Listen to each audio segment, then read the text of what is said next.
হরে কৃষ্ণা।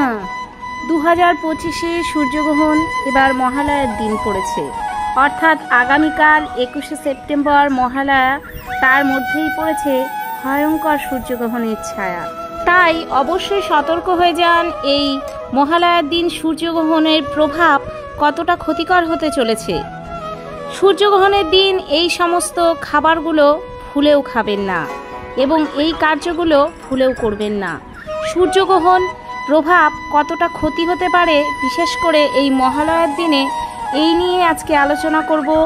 ভিডিওটিতে সম্পূর্ণ অংশ জুড়ে থাকবেন এবং ভালো লাগলে একটি কমেন্ট করে যাবেন। জয় শ্রীকৃষ্ণ। 2025 সালে মহালয়ার দিন হচ্ছে এবছরের অন্তিম সূর্যগ্রহণ। এর ফলে আমাদের কিছু নিয়ম মেনে চলা উচিত, কারণ এই মহাযোগ দীর্ঘদিন পর হচ্ছে। শাস্ত্র অনুযায়ী এই মহালয়ার দিন থেকেই পিতৃপক্ষের অবসান হয় এবং মাতৃপক্ষের সূচনা হয়। তাই এই দিনগুলিতে কিছু ভালো কার্য যেমন আমাদের জীবনের ভালো দিক বয়ে নিয়ে আসে, তেমন কিছু খারাপ কার্য করলে আমাদের সারা বছর অমাবস্যার অন্ধকারে ডুবে থাকতে হয়। বন্ধুরা, যারা আমার চ্যানেলে নতুন এসেছেন অবশ্যই চ্যানেলটিকে সাবস্ক্রাইব করে বেল আইকনটি অন করে দিয়ে থাকবেন। সমস্ত ভিডিও পৌঁছে যাবে আপনার কাছে। জয় শ্রীকৃষ্ণ। প্রথমত বন্ধুরা, মহালয়ার দিন খুব সকাল সকাল ঘুম থেকে উঠবেন এবং ঘুম থেকে উঠে দেবী দুর্গার কাছে প্রণাম মন্ত্র 3 বার স্মরণ করে তারপর মহালয়া দেখবেন। দ্বিতীয়ত, মহালয়ার দিন যারা তর্পণ কার্য সম্পাদন করবেন তারা খুব সকাল সকাল ঘুম থেকে উঠে নির্জলা উপবাস রেখে চলে যাবেন গঙ্গা কিংবা কোনো নদীর ঘাটে। সেখানে তর্পণ করে তবেই আপনারা জল গ্রহণ করবেন।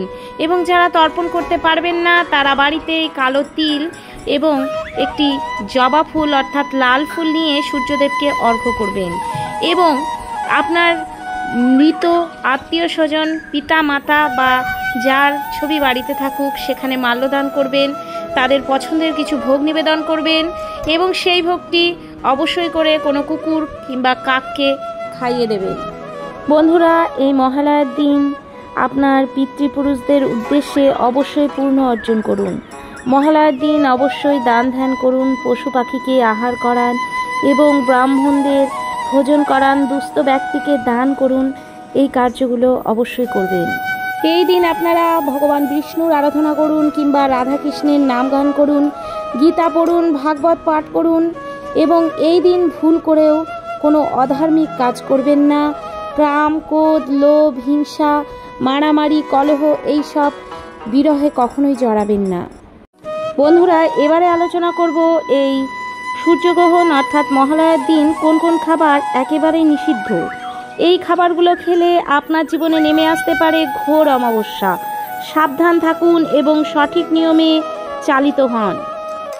বন্ধুরা, এবারে 21শে সেপ্টেম্বর মহালয়ার দিন অমাবস্যা শুরু হবে এবং এই অমাবস্যা শুরু হবে 20শে সেপ্টেম্বর রাত 12টা পার হয়ে 12টা 16 মিনিট, অর্থাৎ 21শে সেপ্টেম্বর পুরো দিন অমাবস্যা থাকছে এবং 21শে সেপ্টেম্বর রাত 12টা পার হয়ে অর্থাৎ 22শে সেপ্টেম্বর রাত 1টা বেজে 21 মিনিটে অমাবস্যা তিথি শেষ হবে।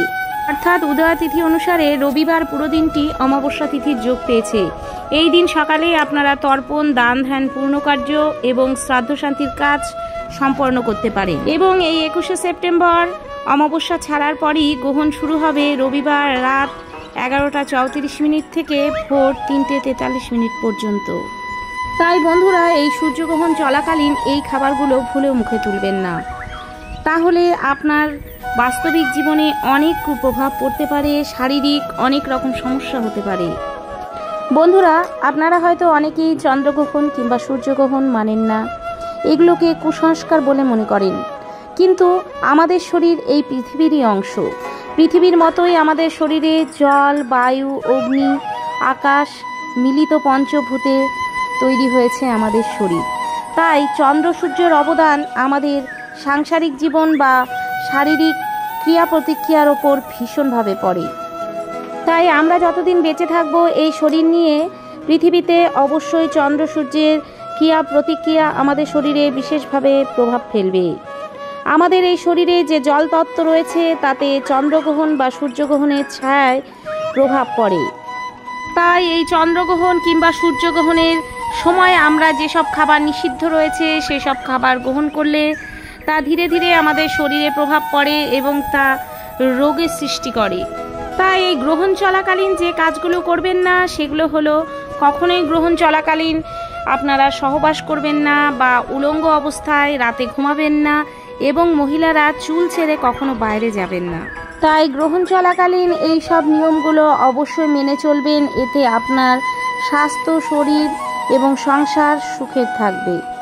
চলুন বন্ধুরা, এবার আলোচনা করব এই গ্রহণের সময়কালীন কোন কোন খাবার একদম মুখে দেবেন না। গ্রহণ চলাকালীন দই কখনো মুখে দেবেন না, কারণ দইয়ের উপর গ্রহণের অশুভ ছায়া বেশি পড়ে। তাই আপনি যদি দই খেয়ে থাকেন, আপনার শরীরে গ্রহণ চলাকালীন দই থেকে যাবে এবং সেটা আপনার শরীরে অনেক রকম রোগ ব্যাধির সৃষ্টি করবে। তাই দই এই দিন একদম মুখে দেবেন না। দ্বিতীয়ত, কোনো পোড়া জাতীয় খাবার গ্রহণের দিন খাবেন না, এতে আপনার জীবনে রাহু কেতুর দশা ছেয়ে যাবে। তৃতীয়ত, এই দিন আমিষ খাবার গ্রহণ করবেন না, যেহেতু এই দিন অমাবস্যা এবং মহালয়া এবং গ্রহণের যোগ পড়েছে। তাই এই দিন যদি আপনারা আমিষ খাবার গ্রহণ করেন, তাহলে যত নেগেটিভ শক্তির প্রভাব এই দিন পড়বে সম্পূর্ণ আপনার শরীরে বাসা বাঁধবে এবং আপনার শরীরের পজিটিভ ঊর্জা বেরিয়ে যাবে। তাই এই দিন ভুল করেও আমিষ খাবার খাবেন না, এবং নেশা জাতীয় কোনো দ্রব্য, অ্যালকোহল যা আপনাকে নেশায় নিমজ্জিত করে, এই সব খাবার একদম খাবেন না। কোনো খাবার বা বাচ্চার খাবার যদি বেঁচে যায়, খাবারে অবশ্যই তুলসী পাতা দিয়ে রাখবেন। তুলসী পাতা দেওয়া থাকলে সেই খাবারে কোনো রকম জীবাণু প্রয়োগ করতে পারে না। এই আশ্বিন মাস পিতৃপক্ষের অবসান ঘটিয়ে মাতৃপক্ষের সূচনা হয়, অর্থাৎ আশ্বিন মাসে পিতৃপক্ষ মাতৃপক্ষ উভয় পক্ষই চলে। তাই এই আশ্বিন মাসে কিছু কিছু খাবার অবশ্যই নিষিদ্ধ রয়েছে। যেমন শাস্ত্রে বলে এই মাসে দুধ খাবেন না, দুধ খেলে নানান রকম অসুখ বিসুখ সৃষ্টি হতে পারে। তবে বাচ্চাদের ক্ষেত্রে দুধ ভালো করে ফুটিয়ে তবেই খাওয়াবেন। এবং এই আশ্বিন মাস চলাকালীন আপনারা দুধের তৈরি মিষ্টি কিংবা আরও অন্যান্য জিনিস খেতে পারেন। দই এই মাসে খাবেন না, তাতে ঠান্ডার প্রভাব পড়তে পারে।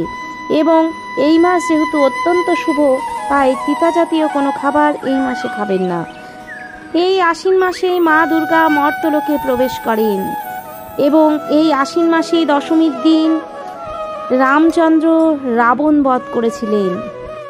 বন্ধুরা, এই পবিত্র আশ্বিন মাসে ভোরবেলা ঘুম থেকে উঠে, অবশ্যই সেটা ব্রহ্ম মুহূর্তের ভোরবেলা ঘুম থেকে উঠে বিছানায় বসে এই 3টি মন্ত্র অবশ্যই বলবেন। এই 3টি মন্ত্র বললে মনে রাখবেন যে আশ্বিন মাসে মা দুর্গা স্বয়ং মর্তভূমিতে প্রবিষ্ট হন এবং আপনাদের জীবনে হতে পারে অনেক সুখকর আনন্দকর মুহূর্ত। তাই অবশ্যই ঘুম থেকে উঠে এই 3টি মন্ত্র বলবেন। তাই মা আসছেন, মাকে স্মরণ করে অবশ্যই মার কাছে এই 3টি মন্ত্র বলবেন। এতে পুজোর মধ্যে আপনাদের সুখ শান্তি কাটবে সাংসারিক জীবন। যাদের জীবনে হওয়া কাজ হয় না, কোনো কিছুতে হাত দিলেই সেটা ক্ষতি হয়ে যায়, অর্থ ইনকাম করছেন অনেক কিন্তু কোনো কিছুই থাকছে না, জলের মতো বেরিয়ে যাচ্ছে সমস্ত অর্থ, তাই অবশ্যই করে দেবী দুর্গার সামনে এই মন্ত্রগুলি বলুন। এই মন্ত্রগুলিতে যদি আপনার কোনো পজিটিভ ঊর্জার সৃষ্টি হয়, তাহলে দেখবেন আপনার শরীরে একটা শিহরণ সৃষ্টি হচ্ছে। আপনি বুঝতে পারবেন যে না, এই মন্ত্রের প্রভাব আপনার শরীরে পড়ছে। এই মন্ত্র বলে যদি আপনার শরীরে কোনো পজিটিভ ঊর্জার সৃষ্টি হয়, তাহলে বুঝবেন যে ঈশ্বর আপনার সাথে আছে এবং দেখবেন আপনাকে সবাই অনেক সমাদর করবে, আপনার সুখ্যাতি হবে, ব্যবসা বাণিজ্যে আপনার অনেক উন্নতি হবে এবং আধ্যাত্মিক দিকে আপনার অনেক উন্নতি হবে। এই মন্ত্রটি হলো ওম হিং দুর্গে দুর্গে রক্ষিণী রক্ষিণী স্বাহা ওম দুর্গা দেবাহি নমঃ নমঃ। বন্ধুরা, যখন আত্মশুদ্ধি করে ভক্তি সহকারে ভগবানকে স্মরণ করে কোনো মন্ত্র কোনো দেবদেবীর উদ্দেশ্যে পাঠ করা হয়, তার প্রভাব পুরো ব্রহ্মাণ্ড জুড়ে পড়ে, আর তখনই আপনার ভেতরে এক পজিটিভ ঊর্জা শক্তির সৃষ্টি হবে এবং আপনার শরীর ভেতর থেকে শিহরণ হবে এবং কম্পন হতে শুরু করবে। ভগবান শ্রীকৃষ্ণ বলেন, কলিযুগে মানুষের পাপ পূর্ণ দুটোই হয়, তবে পাপ যা আমরা করেছি তা সঠিক নিয়মে ঈশ্বর সাধনা করলে কিছুটা হলেও ক্ষয় হবে, কিন্তু মানুষ এখন পাপের পথ বেছে নেয়, তাই অনেক অশুভ প্রভাব দিন দিন মানুষের জীবনে বেড়ে চলছে। মানুষ জীবনে অনেক পুজো অর্চনা ধ্যান শুভ কাজ করেন, কিন্তু কিছু কিছু আচরণ বা কার্যবিধি মানুষকে এই পূর্ণ ঢেকে ফেলে, পাপ পুণ্যকে গ্রাস করে ফেলে। ভগবান শ্রীকৃষ্ণ বলেন, নারী জাতিকে সবসময় সম্মান দিয়ে লক্ষ্মীশ্রী রূপে রাখতে হবে। যে পুরুষ বা যারা নারী জাতির অপমান করে, কারণ এই ধরাধামে নারী জাতি হলো সৃষ্টির মূল। একজন নারী সৃষ্টি করছে জন্যই এই ধরিত্রী এখনো ভারসাম্য বজায় রেখেছে। তাই কদাপি নারী জাতির অপমান করা যাবে না, এটা অনেক পাপের সমতুল্য। কৌরবদের ধ্বংস হয়েছিল নারীর অসম্মানের জন্য। রাবণ এত জ্ঞানী হওয়া সত্ত্বেও নারীর অসম্মান করেছিল জন্য তার নাশ হয়েছে। দ্বিতীয়ত, যারা নিজের স্বামী রেখে কিংবা নিজের স্ত্রীকে রেখে অবৈধ সংযোগ করে, অবৈধ সম্পর্কে লিপ্ত হয়, কাউকে বিনা কারণে ঠকায়, বদনাম করে এবং যারা ভ্রূণ হত্যা করে, বাচ্চা ভূমিষ্ঠ হওয়ার আগেই তাকে গর্ভে হত্যা করে ফেলে, এরা মহাপাপী রূপে বিবেচিত হয়। তৃতীয়ত, যারা ঈশ্বরের অস্তিত্বকে অস্বীকার করে তারা মহাপাপী। তারা নিজেই জানে না তাদের সৃষ্টি কোথা থেকে। আজকে লোকে শিক্ষিত বা উন্নত পর্যায়ে পৌঁছে গিয়ে নিজেকে সর্বজ্ঞানী মনে করে, অথচ ভগবানের মূল্যবোধ বোঝে না। এই জগতের যিনি পালক পিতা, যিনি আমাদের সবার সৃষ্টিকর্তা, তাকেই কিছু লোক অসম্মান করেন, স্বীকার করে না ঈশ্বরের অস্তিত্ব। মনে রাখবেন, তারা মহাপাতক হয় এবং নরকে গিয়ে তাদের নরক যন্ত্রণা ভুগতে হয়।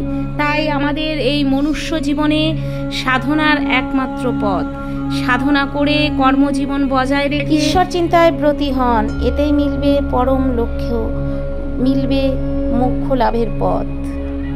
বন্ধুরা, এই মহালয়ার দিন অবশ্যই এই নিয়মবিধিগুলো মেনে চলবেন এবং যেই করণীয় কাজগুলো ভিডিওতে আলোচিত হলো অবশ্যই মেনে চলবেন।